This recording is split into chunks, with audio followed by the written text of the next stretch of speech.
오늘도 하나님께서 우리와 함께 하십니다. 함께 하시는 그 하나님께서 오늘도 저와 여러분 가운데 함께 하십니다. 함께 하신다는 그 말은 결과적으로 우리의 인생 가운데 깊이 개입하고 계시는 분이 하나님이시다라는 그 말씀입니다. 하나님이 개입하시는 그 인생은 하나님의 뜻대로 살아가는 것이 마땅한 거죠. 그렇죠?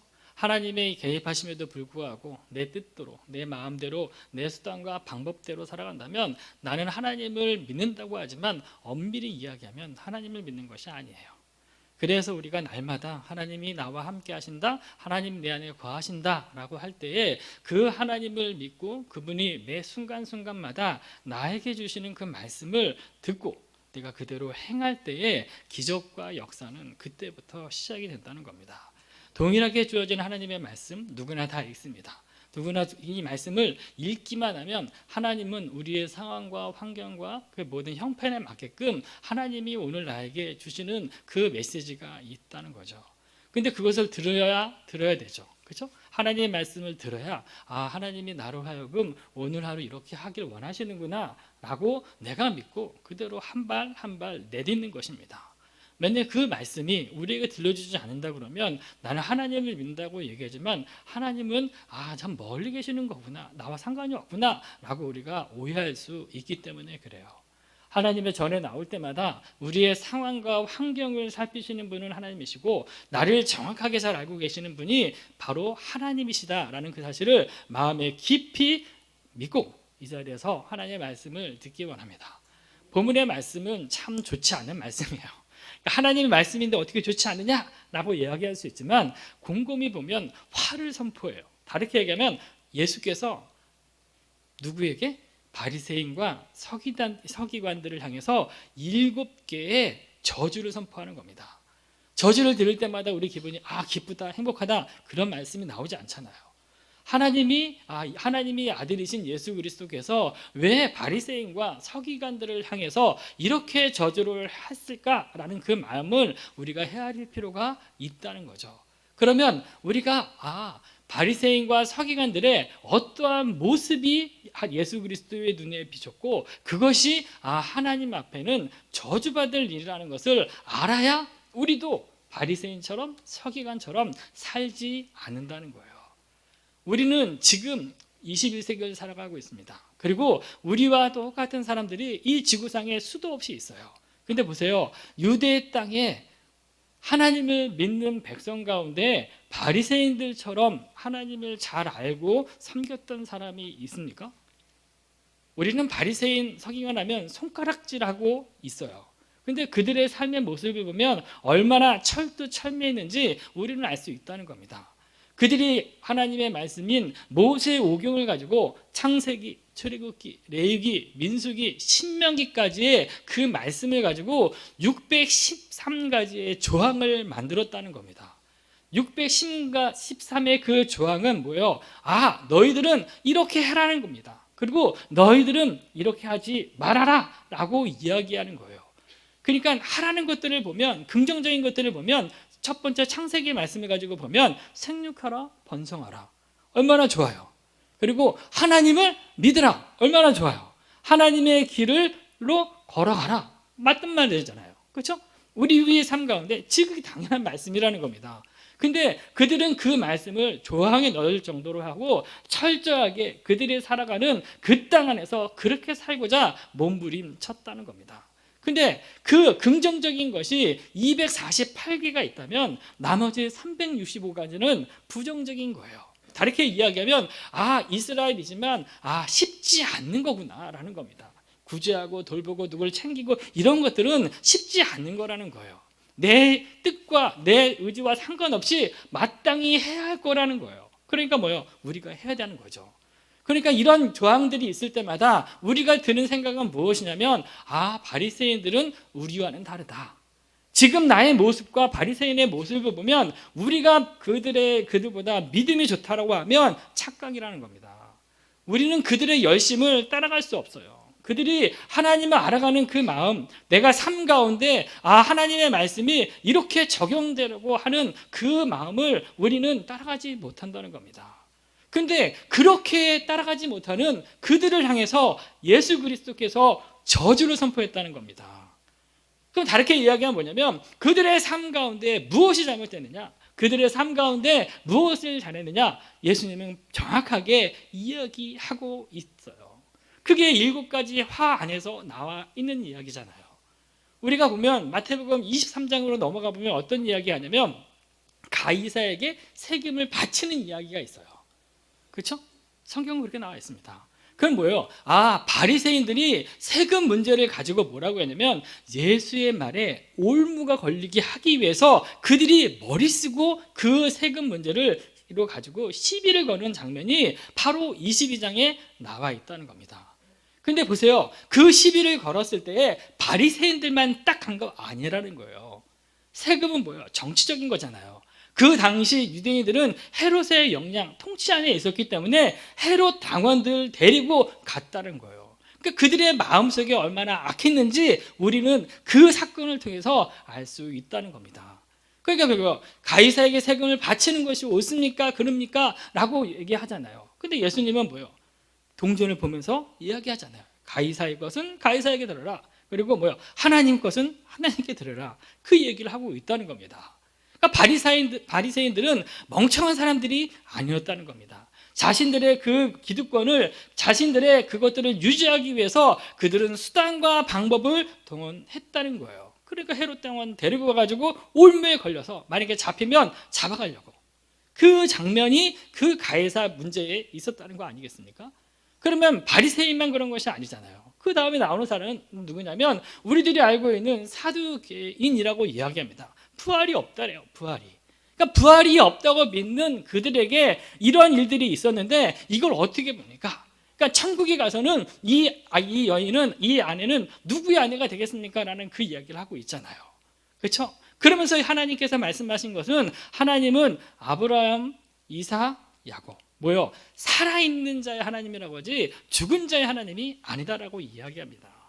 결국 우리들이 알고자 하는 것은 무엇이냐면 부활의 때에는 장가도 가지 않고 시집도 안 가기 때문에 너희들이 오해해서 이런 거지만 그때는 어떻게 된다는 겁니까?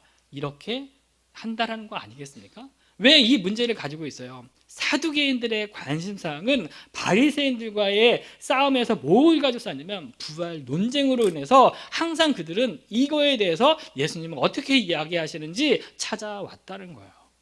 거기서 끝납니까? 그 다음에 나오는 그 장면들을 보면 어떤 장면이 나와요? 우리가 알고 있는 것처럼 바리새인들이 찾아와요. 그리고 나서 바리새인들이 찾아오는데 무엇을 가지고 이야기하냐면 율법의 문제를 가지고 찾아온다는 겁니다. 어느 계명이 큽니까? 그렇죠? 그러니까 예수님의 대답은 간단해요. 하나님을 사랑하라, 이웃을 사랑하라. 그들이 몰라서 물어본 것이 아니라는 겁니다. 그들도 알고 있지만 어떻게든지 간에 예수가 무엇인가 잘못해서 시비를 걸기 위해서 그들이 이렇게 자꾸자꾸 예수님에게 이야기하고 있다는 거예요. 그렇다면 마태복음 23장, 오늘 22장, 23장을 흘러가는 이 부분에 있어서 우리가 알아야 할 것은 무엇이냐면 지금 예수님은 어느 때라는 걸 알아야 된다는 거예요. 지금 예수님은 고난주간에 있는 겁니다. 고난주간. 다르게 얘기하면 예루살렘의 입성이 21장부터 시작이 되고 그 이후부터는 이제 죽음의 길로 가고 있다는 거예요. 죽음의 길로 가고 있는 그들에게서 가장 그 죽음을 계속 재촉하는 것이 뭐냐면 하나님의 말씀, 진리와의 그런 싸움들을 바리새인들과 서기관들을 향해서 하고 있다는 겁니다. 그리고 나서 23장에 넘어오면 드디어 뭘 얘기하냐면 무리와 제자들에게 이야기해요. 아니 화를 선포합니다. 바리새인과 서기관들의 그 무엇을 따라가지 말라고 이야기하는데 당사자들을 향해서 이야기하는 것이 아니라 무리와 제자들을 향해서 이야기해요.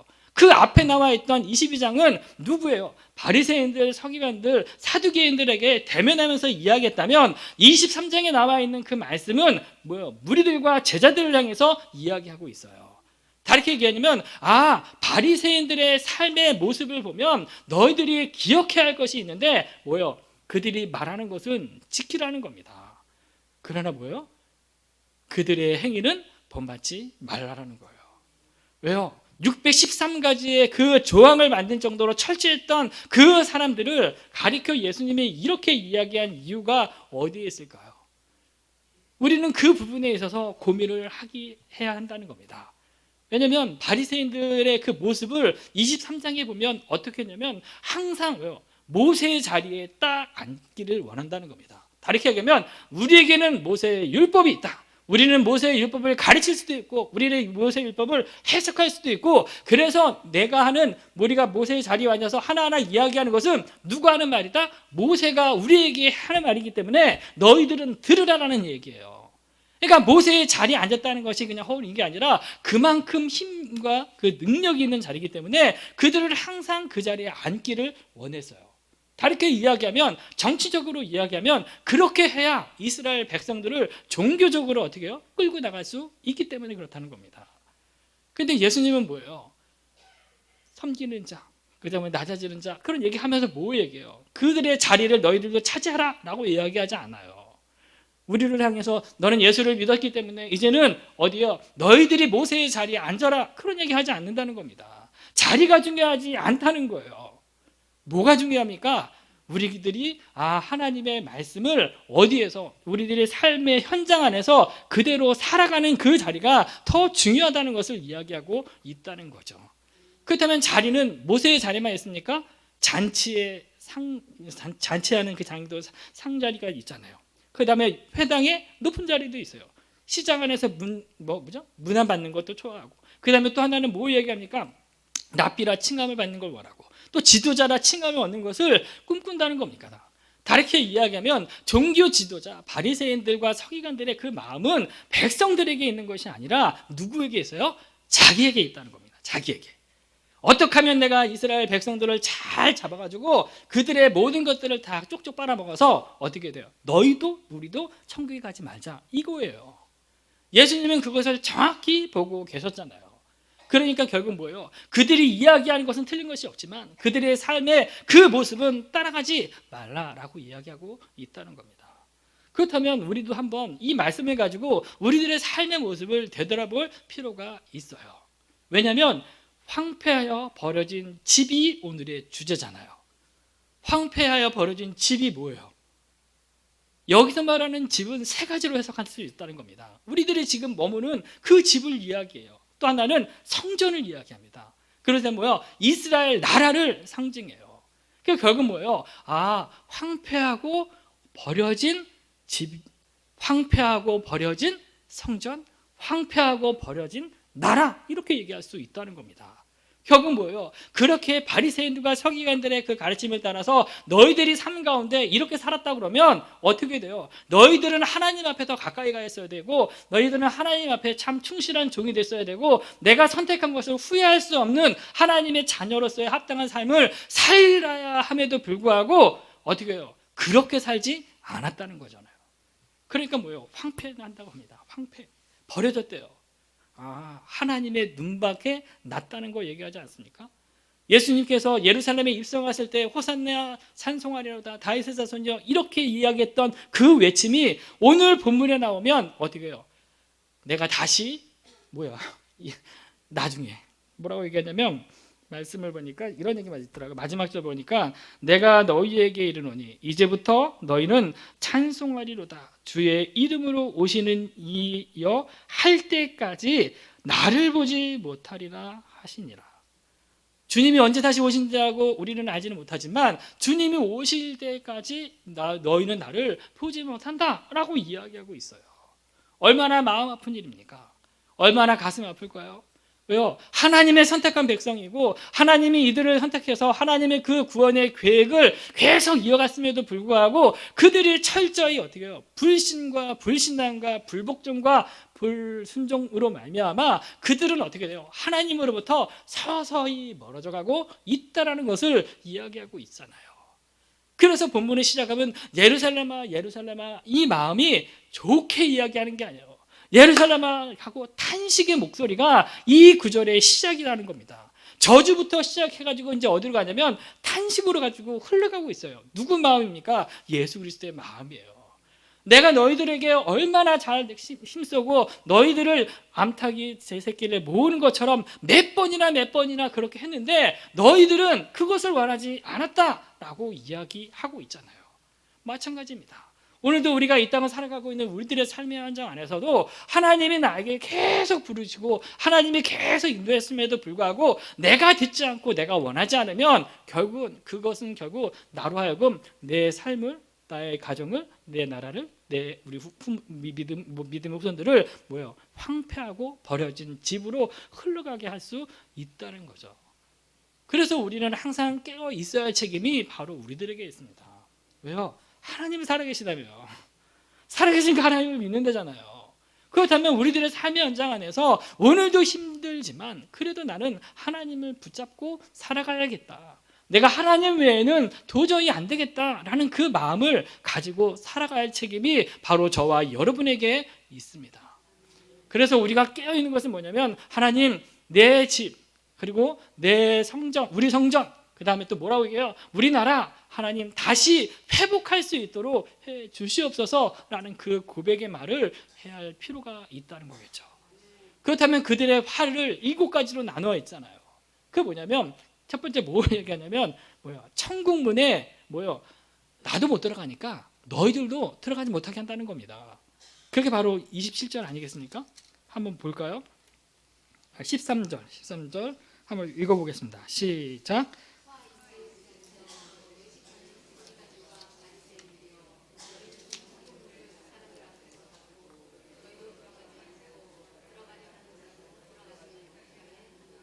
네, 하나님의 백성을 하나님 품으로 인도할 책임이 누구에게 있었냐면 바리새인들과 서기관들에게 있지 않았어요? 그러니까 바리새인들과 서기관들의 사명은 무엇이냐면 하나님의 백성이 하나님의 백성답게 살 수 있도록 계속 관심 갖고 힘쓰는 사람들이 바로 이들이었다는 거예요. 근데 결국 뭐냐면 그들의 관심과 그들의 힘쓰는 것들이 결국 뭐냐면 하나님과 점점 멀어져 가게 하고 있다라는 거예요.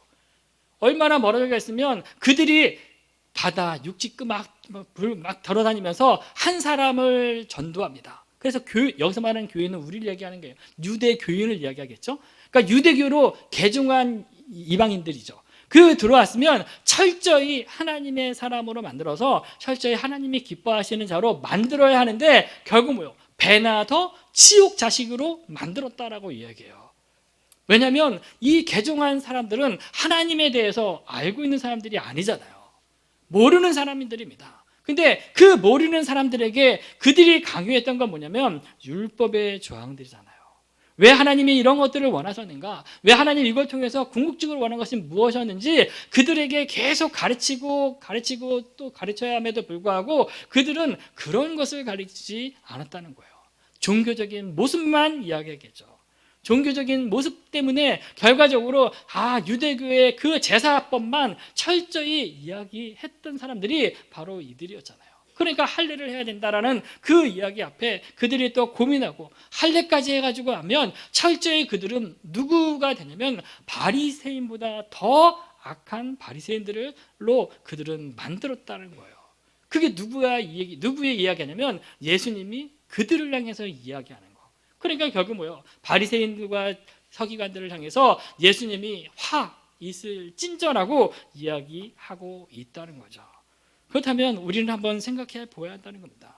우리들의 모습을 통해서 우리가 지금 부지런히 말씀을 가르치고 또한 다른 사람들에게 신앙의 성도님들과 교제할 때에 항상 기억해야 할 것은 나를 똑같은 사람 만들면 안 되죠.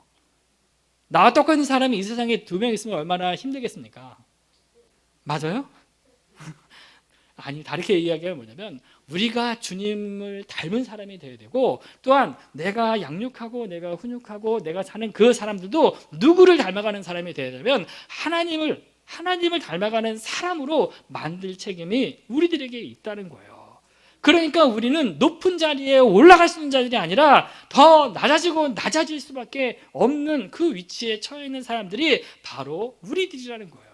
근데 우리는 자꾸 무엇인가 하고 양육하고 하면 괜히 넌 내가 가르쳤으니까 넌 제자고 나는 스승이야. 이런 생각을 할 수 있겠죠. 보십시오. 우리에게 스승은 예수 그리스도 외에는 없습니다. 우리에게 나표라 지도자라 칭하는 한 분 하나님 외에는 없다라는 것을 명심해야 된다는 거예요. 그들도 나도 똑같이 하나님을 알고자 더 힘쓸 뿐이라는 거죠. 결국 이 사실을 망각하면 우리는 어떻게 되냐면 황폐하여 벌어진 집처럼 어떻게 돼요? 우리도 다른 사람들과 똑같이 천국 문에 들어갈 수 없는 사람 될 수 있다는 사실을 기억하는 저와 여러분이 되길 원합니다. 두 번째 또 생각할 것은 황폐하여 벌어진 집은 거짓 가르침에 빠져들 수밖에 없다라는 겁니다.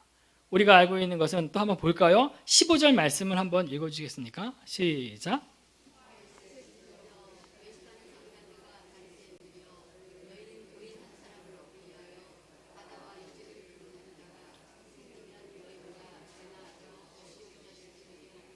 네, 16절까지요.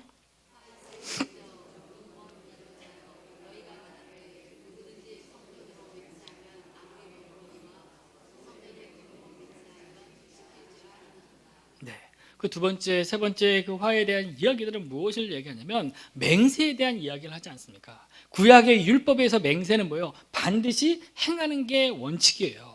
그렇죠? 근데 이들의 가르침은 뭐냐면 이제 결국 어떻게 해요? 모세의 자리에 앉아서 율법을 해석했기 때문에 그들의 해석은 맞다라는 것이 백성들의 생각으로 자리 잡을 수 있다는 거 아니겠습니까? 그러니까 결국 뭐예요? 그들이 이제 너네는 성전으로도 그다음에 제단으로도 맹세했다 하더라도 괜찮아.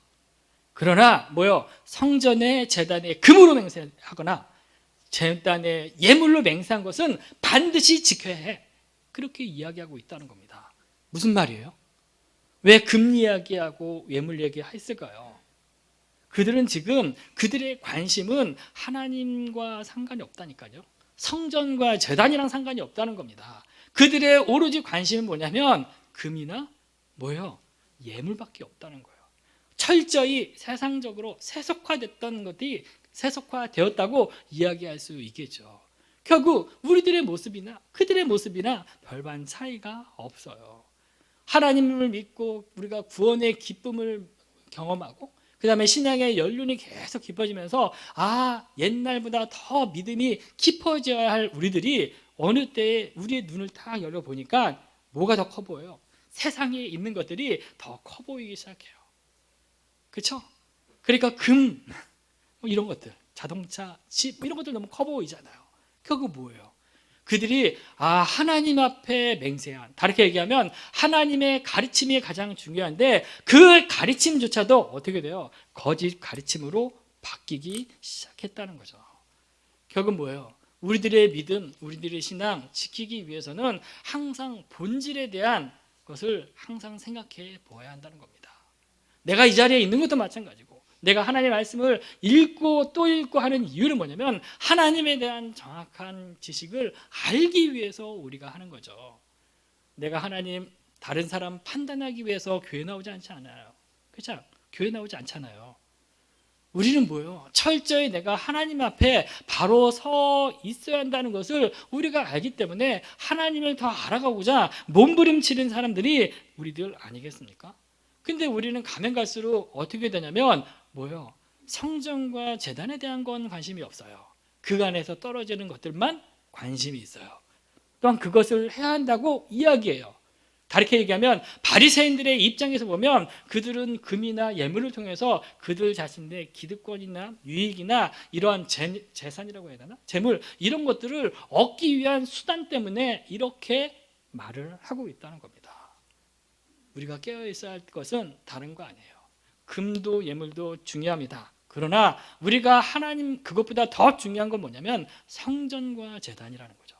성전으로 우리가 맹세했으면 성전과 그 안에 있는 것, 제단으로 하면 제단과 그 안에 있는 것, 하늘에 있는 것은 뭐예요? 하늘과 하늘의 보좌에까지 우리가 맹세한 것이기 때문에 우리는 뭐예요? 반드시 지켜야 한다. 이것이 가장 중요한 포인트라는 겁니다. 근데 중요한 것은 뭐냐면 중요한 것이 있음에도 불구하고 중요한 것을 붙잡지 않고 덜 중요한 것을 붙잡고 있다는 겁니다. 성전이나 제단 얼마나 중요해요. 우리가 목숨 걸고 지켜야 하는 거라고 우리가 그때 바리새인들은 그렇게 생각했어야 된다는 거죠. 근데 결국 뭐예요? 그들의 신앙이 그들의 믿음이 하나님에 대한 것이 점점 심해져 가고 있다는 것이 우리들에게 경고로 다가오야 한다는 겁니다. 결국 그들이 보이는 그 눈이 그들이 세상을 향해 있고 세상에 떨어지는 떡국물 같은 건 그런 부스러기들에 대해 관심 있기 시작하니까 결과적으로 하나님의 전 안에서 펼쳐지는 것은 영적인 것들을 추구하는 것이 아니라 어떻게 해요? 세상적인 것들로 전락하게 하는 도구로 되었다는 것이 그들에 대한 하나님의 책망이라는 겁니다. 우리들은 어떻습니까? 바리새인들의 그 모습을 보면서 어쩌면 우리도 하나님보다 다른 교회 다니면 뭘 해준다 하더라, 요거에 우리가 관심이 있어서 이렇게 교회에 나오는 것은 아닌지 생각해 보셔야 된다는 겁니다. 중요하지 않다는 것이 아니에요. 우리가 더 중요한 것이 있다는 겁니다. 더 중요한 것은 눈에 보이지 않아요. 그런데도 중요해요. 그렇기 때문에 우리가 이 자리에 있는 거잖아요. 우리의 인생 가운데 가장 중요한 것이 무엇이냐? 다르게 얘기하면 하나님밖에 없어요. 우리가 그 하나님 때문에 우리가 이 자리에 있는 거고, 그 하나님 때문에 우리가 이 자리에 서 있는 거고, 하나님의 전에서 말씀을 듣는 거죠. 그래서 내 심령은 하나님에 대한 이야기가 계속 흘러나올 때에 영이 어떻게 돼요? 점점 풍성해지는 것들을 경험할 수 있는 겁니다. 사람에게 잘 보이려고 시작하고 사람에게 인정받기 위해서 계속 그 자리를 지켜야 한다면 결국 그것은 그 사람에게는 저주에 가까워요. 중요하지 않습니다. 자리가 중요하지 않아요. 하나님이 중요합니다. 그 하나님을 붙잡고 살아갈 때에 황폐하여 버려진 집이 회복될 줄을 믿습니다. 세 번째 한번 생각할 것은 무엇이냐면 겉과 속이 다르다는 거예요. 25절 말씀 한번 읽어주시겠습니까? 25절 시작.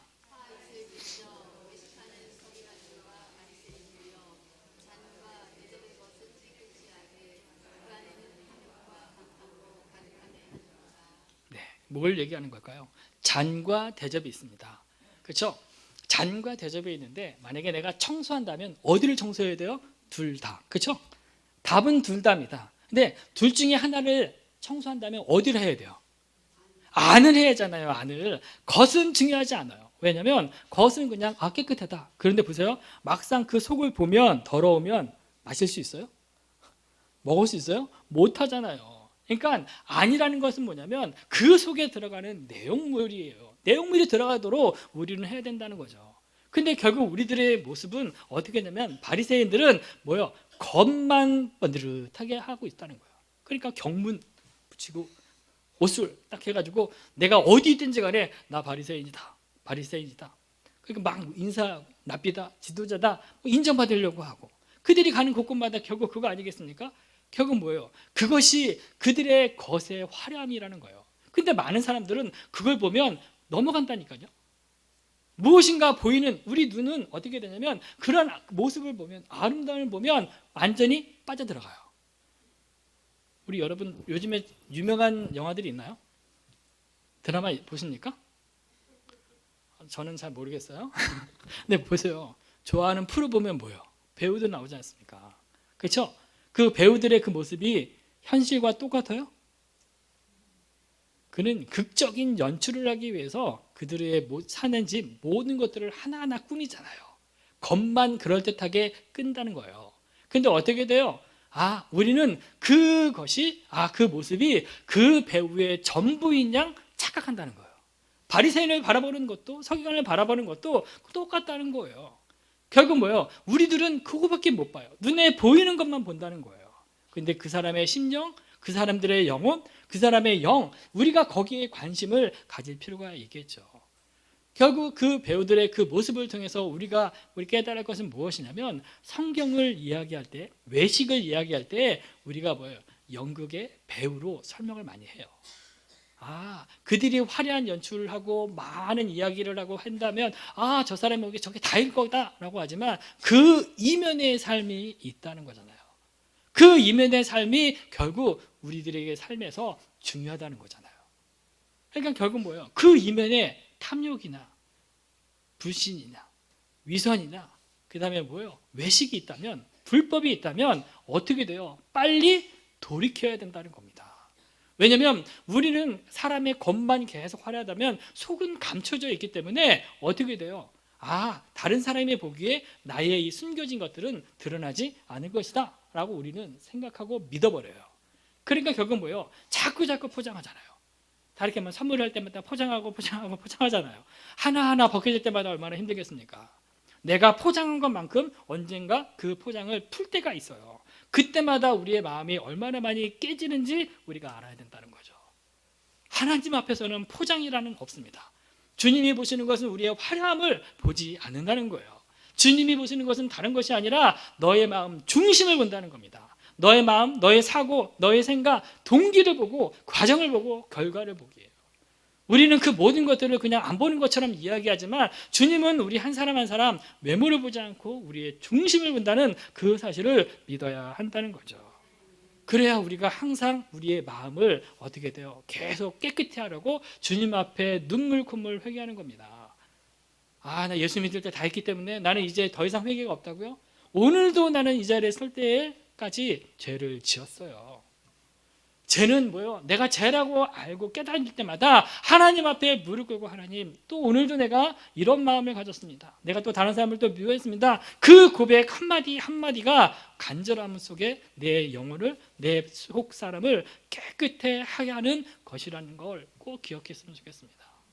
근데 보세요. 우리는 이런 것들을 알잖아요. 바리새인들은 어떻게 해요? 그들의 것에만 치우쳤어요. 다음 넘어가면 그 다음에 나오는 마지막 7번째 화는 어떤 것들이냐면 선지자들의 무덤을 만들고 의인들의 비석을 세웠대요. 좋은 거 아닙니까? 라고 우리는 이야기하잖아요. 그렇죠? 그들이 얼마나 선지자들의 그 무덤을 만들고 그 다음에 비석을 세우도록 얼마나 참 그들을 끔찍하게 여겼을까 생각하는데 그 의도가 뭐냐면 자기 과시예요. 내가 선지자들, 우리들의 조상들이 선지자들을 죽였지만 내가 그때 태어났다면 우리는 그렇게 하지 않아. 그 얘기가 이 안에 있다는 겁니다. 만약 지금 내가 그때면 나는 어떻게 해요? 뭔가 우쭐하고 우월 의식에 사로잡혀서 그들이 지금 이거를 하고 있다는 그 모습이라는 겁니다. 겉모습이잖아요. 그렇다면 우리들의 삶 속에서도 무덤을 세우고 비석을 세웠다면 그 세운 이유가 뭘까요? 우리가 진정으로 하면 그들의 순수한 것들을 받아들인다면 우리가 무엇을 생각하냐면 그 선지자들의 삶의 인생을 통해서 그가 하나님 앞에 어떻게 걸어가고 있느냐, 그의 발자취를 보면서 우리도 이렇게 가야 되겠구나, 의인이 걸어갔던 그 길 안에 있는 것들을 그대로 해야겠구나, 그런 도전을 받아야 하는 거지, 나라면 내가 그때 있었으면 우리 조상들처럼 그러진 않았어 라고 한 발짝 뒤로 물러나서 얘기할 수 있는 것이 아니라는 겁니다. 결국 이러한 모습들이 결국 예수 그리스도의 눈에서 뭐라고 하냐면 화로 저주로 선포된다는 거죠.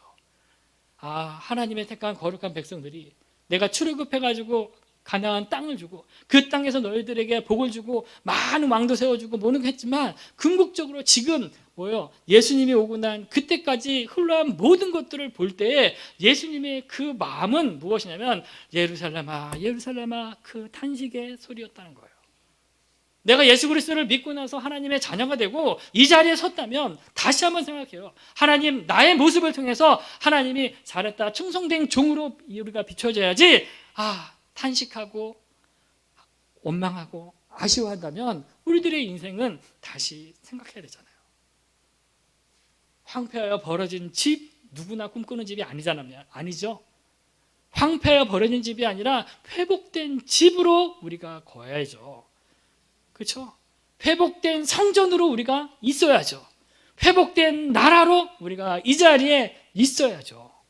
그것이 예수 그리스도의 그 마음이라는 겁니다. 근데 어때요? 그들은 그렇지 않았다는 겁니다.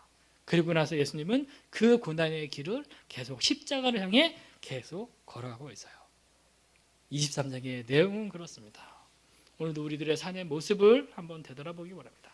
바리새인 서기관들의 그 삶의 모습을 따라갈 것이냐, 주님이 왜 그들을 책망하셨느냐 한번 되돌아보면서 신앙인인 우리가, 하나님을 믿는 하나님의 자녀인 내가 이 땅을 살아갈 때에 어떻게 살아가는 것이 주님을 기쁘시게 하는지 고민하면서 기도하면서 걸어가는 저와 여러분이 되길 주의 이름으로 축원합니다. 주신 말씀을 가지고 같이 기도하기 원합니다.